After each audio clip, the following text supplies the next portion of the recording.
ตกใจหมดเลยนะทุกคนนี่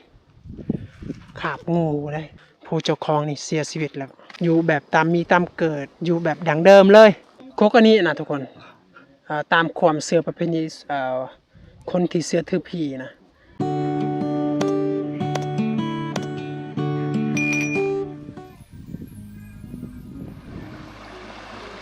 กับทักทายสบายดีสวัสดีพ่อแม่พี่น้องสี่เบอร์สุขูสุขคนยินดีต้อนรับพี่น้องที่เข้ามาติดตามรับชมให้กำลังใจนะสำหรับอีพีนี้เฮากะอยากจะเข้าไปหมู่บ้านภาคเมืองนั่นนะทุกคนจะเป็นหมู่บ้านเก่านะก็จะเป็นหมู่บ้านตั้งในกลางป่าที่มีใช้นำกันกับประมาณ5-6 หลังคาเรือนนะเราก็ต้องข้ามมาเซนี่ก่อนข้ามห้วยนี่ก่อนไปบ้านนั่นนะทุกคนแต่ว่าเดี๋ยวนี้อากาศกะแดดได้อากาศกะหยามแดดทุกคนนะโอ้โหทุกคนตอนตะกี้หันอยู่นี่จะเป็นน้ำตกตาดเลยแต่ว่าเดี๋ยวนี้บ่มีน้ำเลยมันบกแห้งทุกคนนะเพราะว่ามันบ่มีน้ำแดดหลายกว่าฝนตกนี่เฮ็ดให้น้ำห้วยทุกสายอาจจะบกลงได้อันนี้ห้วยปะเนียนี่ก็มันยังอีกน้อยๆนะทุกคนคือช่วงนี้เฮาบอกกากินได้น้ำห้วยอันนี้เพราะว่าอยู่ทั้งก็จะมีพี่น้องที่อาศัยอยู่มีครอบครัวชาวบ้านหลายหมู่บ้านที่ตั้งอยู่ตามสายทางนี่เฮ็ดให้น้ำอันนี้มันเปื้อนนะ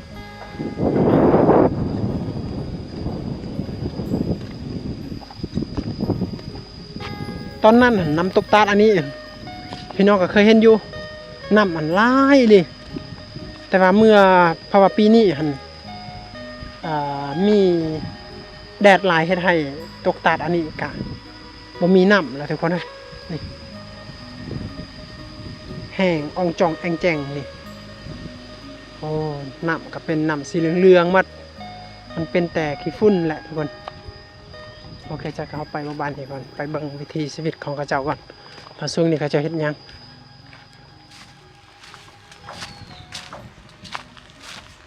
เวลาเขาไปเขาจะได้ยินเสียงธรรมศาสตร์เสียงนกเสียงสัตว์ป่าแต่ว่าเวลาเขาไปในหมู่บ้านที่ตั้งอยู่ในกลางป่ากับประมาณนี้แหละทุกคน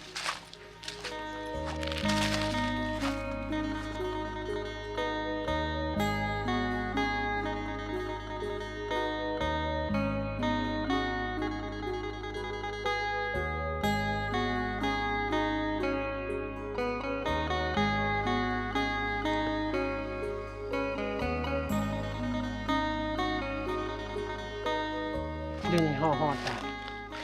หมู่บ้านของเจ้าแล้วทุกคน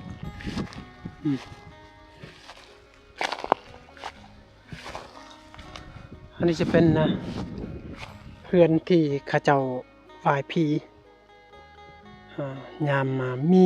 บุญมีงานนี่ข้าเจ้าจะมาแก่หีดอยู่นี้ตามตระกูลของข้าเจ้านะตามเสื้อสายของข้าเจ้าเข้าไปแก่อยู่นี่นะการไปแก่ฮีดนั่นอยู่นี่ก็อิงตามที่ฮีดของข้าเจ้าบางทีอาจจะฮีดบ่เทิงฮอดลงไปแก่อยู่นี่ก็มีนะอันนี้จะเป็นเฮือนครัวจะเป็นเฮือนครัวเวลามีเวียกมีงานข้าเจ้าจะเฮ็ดอาหารการกินก็อยู่นี้นะแต่ว่ามันเพหมดแล้วนี่มีแต่พวกและทำลายพวกและอยู่กันเพราะว่าเจ้าของเขาบ่อยู่แหละนี่พวกและอยู่อาศัยเมื่อพวกอยู่อาศัยนี่ก็ประมาณนี้แหละทุกคน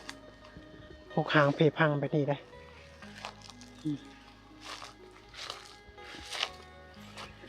นี่คันใดนี่บางนี่โอ้ตกใจหมดเลยนะทุกคนนี่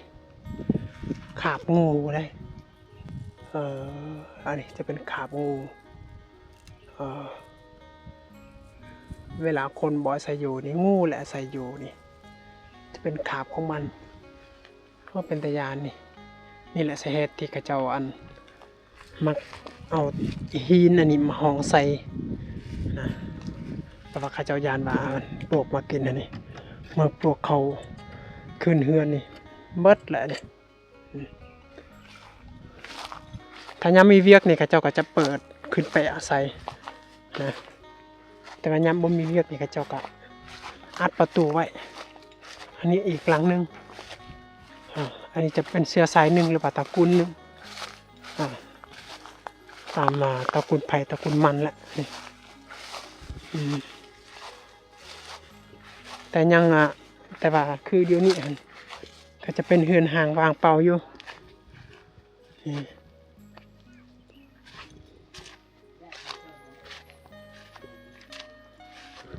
อันนี้บ่มีพายุเลยทุกคนเลยผู้เจ้าของนี่เสียชีวิตแล้วแต่เมื่อเพิ่นเสียชีวิตนี่เมียของเพิ่นกาจะกลับเฮือนหลังมันได้มันส่วนเข้ามาตะบ่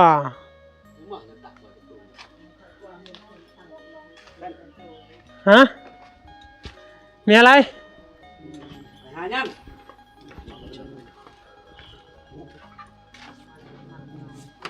ไอ้บ่ไหนให้มาไอ้มาบ่น่าจะอธิษฐานยาเล็กบอกข้าให้มาไอ้มาไอ้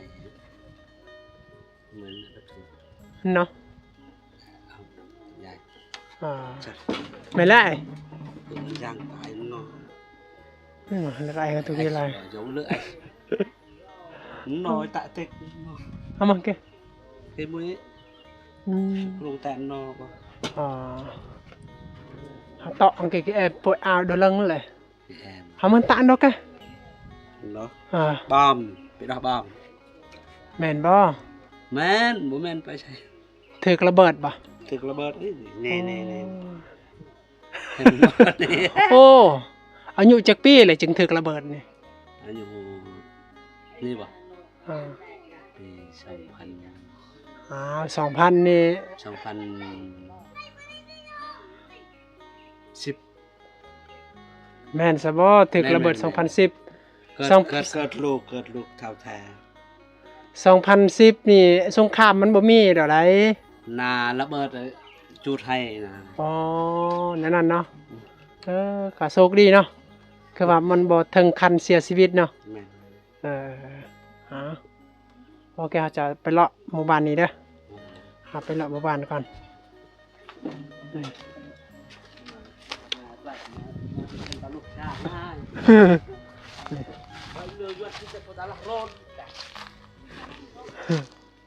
นะ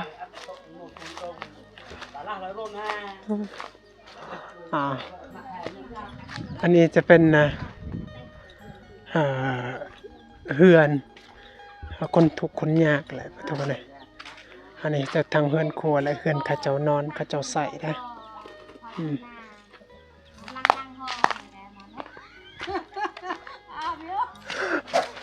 ติกรี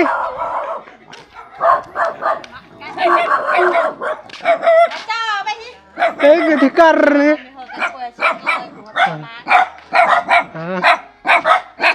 โอ้độ tê nó đặt nó ba ăn cho gặp anh rồi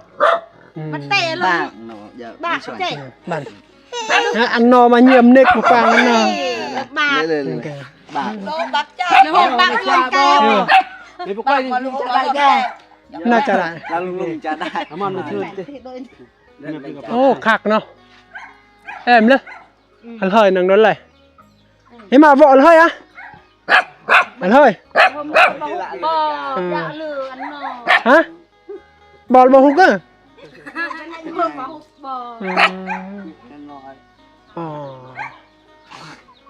อันนี้จะเป็นจุดที่ชาวบ้านเขาเจ้าพักผ่อนยามแดดแบบนี้เนาะยามแดดแบบนี้เมื่อมีกกใหม่แบบนี้หันสะดวกสบายพักอาศัยเพราะว่าเฮาไปพักอาศัยอยู่ใต้ห่มกกใหม่เนี่ยอากาศมันจะเย็นได้ทุกคนนะ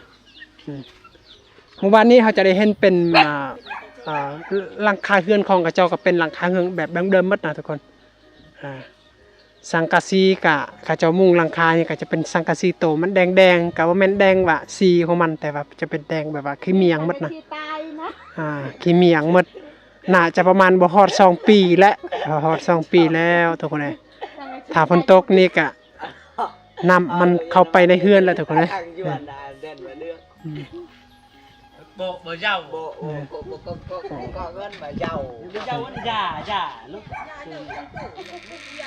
เอาฟืนใส่ตารางเหมือนเนาะ เอาฟืนใส่ตารางเนาะเพื่อสะดวกสบายในการใส่อิหยังต่างๆเฮ็ดอาหารการกินเนาะแม่นบ่ แม่น ฮู้ภาษาลาวบ่ ฮู้ โอ้ภาษาลาวก็ฮู้ภาษาเวียดนามฮู้คง ฮู้เวียดนามล่ะคือฮู้ลาวล่ะ เวียดนามnói ăn cơm mà cái gì จะโดย ô uống nước ง่ายเด้อ อ้าวแสดงว่าอันนี้เดอะง่อยเนาะเดอะสะอาดบ่นี้เดอะ กันน่ะเด้อแต่ปัวลงกิน โอ้เซโปนบ่น้ำเซโปนต้มบ่ว่ากินแบบนี้เลย ที่ต้มมันคือว่ามันก็อับแจน่ะก็ง่ายมาเลยก็ง่ายเนาะ คือว่ากินน้ำดิบอีแม่เพิ่นนี่กินน้ำต้มโอเคกินน้ำต้มนี่สะอาดอยู่แล้วน้ำต้มอันนี้จะเป็นน้ำเซอะไรนี่เขาเอาน้ำเซโปนนี่แหละทุกคนเพราะว่าช่วงนี้บ่มีน้ำห้วยเนาะเด้อซอนั่น ชาเนี่ยจัง เนี่ยตรังตรังถือว่างัดบกแห้งทุกคนเดี๋ยวนี้นะได้ยังกินล่ะ ยังกินกี่โดยก็จ้า อ๋ยังบ่เข้าเดี๋ยวนี้ ยัง เยอะเนี่ยตรา yo แต่กังเดี๋ยวจากมา lấy cái này lấy thì càng mà nhẹ răng lại cuộn nó bể hòn cái bên đường kỳ trà kinh tế mà đều khả năng tông lệ răng cái thì căng đi trả bạt nè mà lại thì càng mà có play nắm giờ lệ thì căng cái play sợ xuân đó แสดงว่ากินผู้เดียวใบจักคนกิน nhưng bán lại nhưng mà vợ tí โอ้ đó em cái chẳng ngày โอ้นี่เนาะอันนี้จะเป็นจุดบอนพักบอนอาศัยเนาะนี่เฮือนซานบ้านซองในชนบทใดอันนี้จะเป็นเฮือนครัวหรือว่าเฮือนเฮ็ดอาหารการกินหรือว่าคนเฒ่าคนแก่เขาเจ้ามักนอนโดยเฉพาะยามหนาวเขาเจ้าก็นอนพิงไฟนี่แหละทุกคนเลย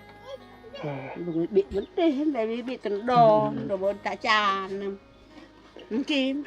ตอนนั้นอีกหลังหนึงจะเป็นเฮือนหลังเดิมเสียกูมากดุงเก๋เสียกูมาเดินอย่าเดิน ถ้ามูชิดแล้วแล้วชงกูมาอย่างนั้นดุงขีน ดุงเก๋มันจะเลยส่งกูมาโอ้เฮือนนั้น15 ปีแหละความดนความนานนะทุกคนนะแสดงว่าถ้าได้ลูกก็ลูกก็ใหญ่เป็นใหญ่เป็นสาวแล้วเนาะถ้าเฮาได้ลูกเนาะซ้ำอายุลูกอะไรแบบนี้เนาะลูกก็ใหญ่เป็นสาวแล้วเฮือนกะ15 ปีนะเป็นเฮือนดังเดิมถ้าคนฮังมีนี่เขาเจ้าก็จะมางไปแล้วและสร้างเฮือนใหม่นะแต่ว่าคนเขตชนบทก็ประมาณนี้แหละทุกคนเลยมากระตะกันอัดนังเนาะมากระตะในมังโง่ด้วยซ้ำเยอะจะตะดุงไปใดเยอะไม่ตันนะฉักกระกวยดับพูด สะอาดเดี๋ยวก็พุ่น โยนmột việc đoàn can bò cái nhảy là cha là đôi đung là phải tài tài phụt nhiều không mà trôi rồi khả chờ cái mà tập ban trôi nó tông phải chán lên hả cái tại sao mà đứa trò rồi có mày đời đẹp lọt cái này lại vào tòa ai lần phụt หน้าตาคือพอเลยเนาะซื้อจังได้ล่ะอันนี้ Joseph โยเซฟคือซื้อแบบต่างประเทศเนาะโยเซฟหน้าตาพ่อกับลูกนี่คือกันเลยได้จักปีเลยนี่เท่าไรปีแล้ว nhưng bị gài đây 1 ปีกาย ปีป้ายปีกายจังกรังกะ ให้มาบอลที่พี่เอาฮอดบอล1 ปีกับ6 เดือนฮอดปะกว่าปะ2 ปียังไม่ทันฮอดเนาะ2 ปีเนาะ 2 ปี9 เดือนแล้ว จะคนละหนุก nâng 1 คนเป็นอะไรเป้าหมายจักคนสิได้อยากได้ฮะ quan trọng là มีบ่ตั้งเป้าหมายว่าสิได้ประมาณซ้ำนี้มีบ่ บ่มี บ่มีต้องมีเป้าหมายได้เนาะอยู่ผู้เดียวนี่บ่ม่วนเนาะผู้เดียวบ่ม่วนเนาะ ม้วนก็อยู่เสร็จนั่นแหละ เอา มากันนะครับ แล้วบากันนะโยนนั่นไงหลับแต่ลงแต่คุยคุยปอลุงยันตัวโดบจ้าตื่นคุยกินมันจะแก้กันมาบอกมาให้จ้า โอ้อันนี้จะเป็นผ้าแอมเล็กเลยเนาะเอาเนาะเอาสังกะสีเลยมาแอมนี่อันนี้เวลาอันยามหนาวนี่ก็คือสีห่มดีเลยผ้าแอมแบบนี้ล่ะทุกคนเพราะว่ามันลมมันบ่สามารถเข้าไปข้างในเฮือนได้แต่ว่าจุดเสียแบบว่าอันนี้อยู่รูมนี้นะถ้าว่าเฮาใส่ไม่แปลนนี่ก็ยังไข่อยู่นะแต่ว่าอันนี้จะเป็นไม้สอดก็จะพักและมาปูเอานะกะมันจะบ่ห่มปานใดนี่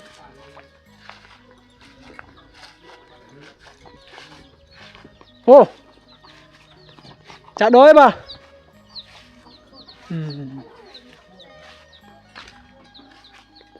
ทำอะไรอยู่มาตาหนึ่งแกโอ้บนก้อนกูเลยปิลkomandoเลยบนก้อนกูเลยปิลkomando nanau pelu nanau nanya ngài dôn cậy lại có hai bò kẹp mặc phao hẳn ngài dôn lại lấy khỏi chào bà hai đó bà men chào khong đóเจ้าของเพิ่นบ่มีอยู่นี่หั่นถ้าบ่สิขอกินแหละโอ้ปากนี่จะเป็นเพิ่นเอาไว้ขอกไก่เด้มันจะเป็นขอกไก่เวลาย่างกำยามแรงๆนี่ไก่จะฮู้เองว่าจะเข้าอยู่จุดใดนะทุกคนนี่อันนี้จะเป็นภูที่ไก่ตัวมันใหญ่อันนี้ไก่ตัวมันน้ออันนี้ไก่ตัวมันบ่มีฐานะหยัง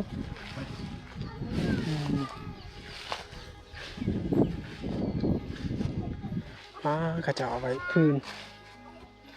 อยู่นี่สำคัญสุดเลยได้เอาไว้ตารางกับไว้ข้างนอกนี่ข้างนอกจะดีกว่าแต่ว่าถ้าบุมีพื้นที่ชาวบ้านก็จำเป็นต้องเอาไว้ข้างในครับถ้าไว้ข้างในนี่1กะงูลายเลยนะ2กะบวกมัดสามารถขึ้นไปในเฮือนได้เพราะว่ามันไปตามพื้นของเฮาครับ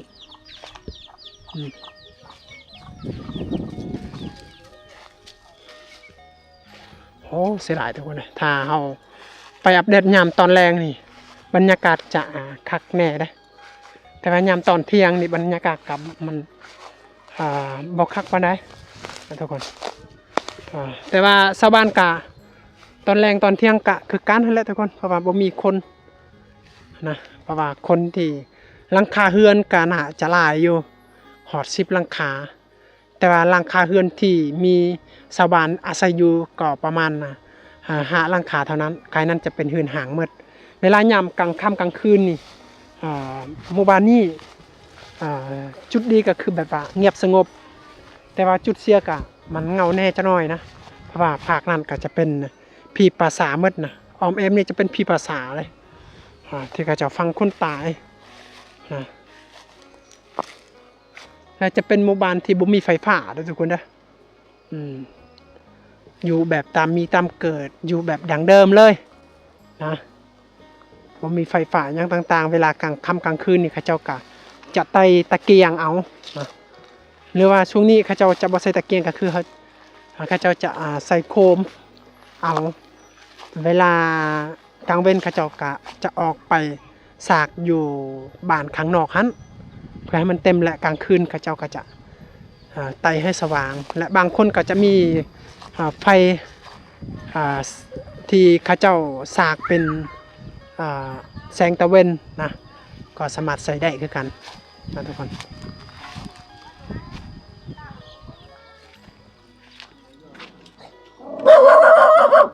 คกดังเดิมคกตัวเขาจะตั้งข้าวได้ตอนสมัยโบราณเขาจะใส่คกอันนี้แต่ว่าช่วงนี้ ก็เจ้าก็จะบ่ใส่ยามมาสุกเสริญซื่อๆนะโคกอันนี้นะทุกคนตามความเชื่อประเพณีคนที่เชื่อถือผีนะบางตระกูลเขาเจ้าเฮ็ดบ่ได้ แต่ว่าใส่ได้ซื้อได้แต่เฮ็ดบ่ได้แบบนั้นนะบางตระกูลได้ถ้าเฮ็ดไปกะคลำอาจจะ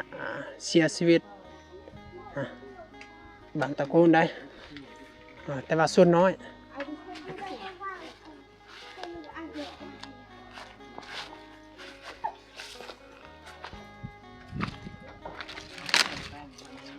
โอ้เอ้ยหืดใหม่น่ะ Ay, ơi, mà nè, mà đồ cái mình chỉ lăng cái อ๋อเลยจะเป็นยาสูบของคนเฒ่าคนแก่ในหมู่บ้านชนบทนะเขาเจ้าจะบ่สูบยาโตที่เขาผลิตสำเร็จรูปนะแต่เขาเจ้าสูบเป็นยาใบอันนี้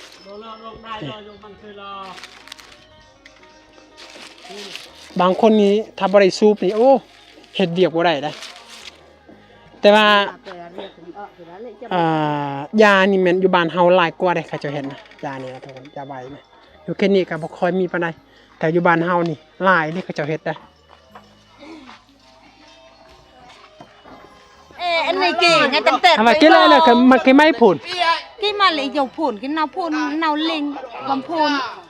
cái đây mà nó nhà lại phun rồi cô chẹt โอ้โหมันผุนเลย cái ấy được đi còn cô กับ chẹt ต้มมาตลอดนะ cái ơn giangตลอดthường cùng cái lem răng chắc cái nườm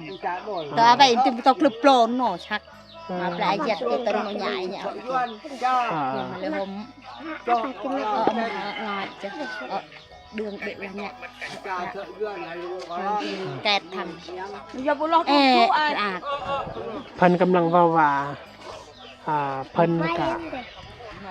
เวลาเพิ่นเฮ็ดให้นี่เพิ่นก็ต้องใส่ยาฆ่าทุกคนมาฉีดใส่แต่ว่าเพิ่นเองเป็นผู้ฉีดได้แต่ว่าเวลาเขาฉีดยานี่ก็ต้องกินน้ำบอกน้ำหวานแต่ว่าเพิ่นนี่บ่มีเงินที่จะซื้อน้ำบอกน้ำหวานก็เลยฉีดไปซื่อๆนะบ่มีการแก้เมื่อยแก้หมอกเฮ็ดให้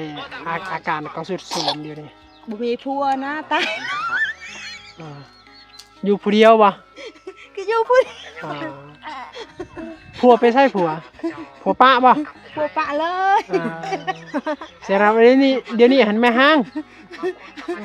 บ่ แม่ห่างอะแม่ thường là hối cho càng làm mà trong cái tay đo tay lưng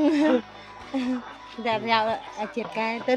từ mẹ hàng thôi mà lưới lại vì mấy ký là cái mà dạng bên hôm người lại vì ký lại rồi vì tọa tản ráo mà lưới đi bằng thằng kia khỏi xịt pì rồi ăn một nặng mấy kia tao đang tén lại bơi chớp เอาทุกคนกาสำหรับ EP นี้จะเป็น EP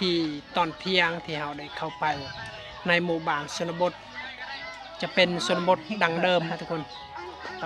ตามเฮือนซานบ้านซองของเขาเจ้ากะดังเดิมมืดบางคนกะ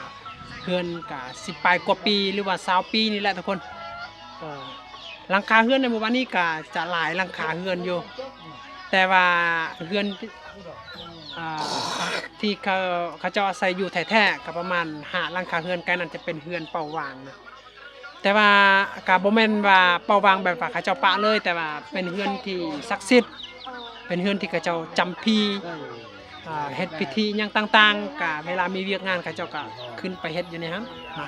อันนี้จะเป็นประเพณีในกลุ่มหมู่บ้านนี้โอเคทุกคนนี่ก็สำหรับ EP นี้ก็เอาสำนีเด้อสำหรับ EP ชนบทอยู่กลางป่านี่แหละทุกคนหวังว่าสิ่งใดก็เป็นประโยชน์ก็ให้พี่น้องก็กดไลค์กดแชร์กดติดตามเด้อแต่สิ่งใดผิดพลาดก็ขอโทษขออภัยหลายๆเอาทุกคนไว้เจอ EP ต่อไปบ๊ายบายทุกคน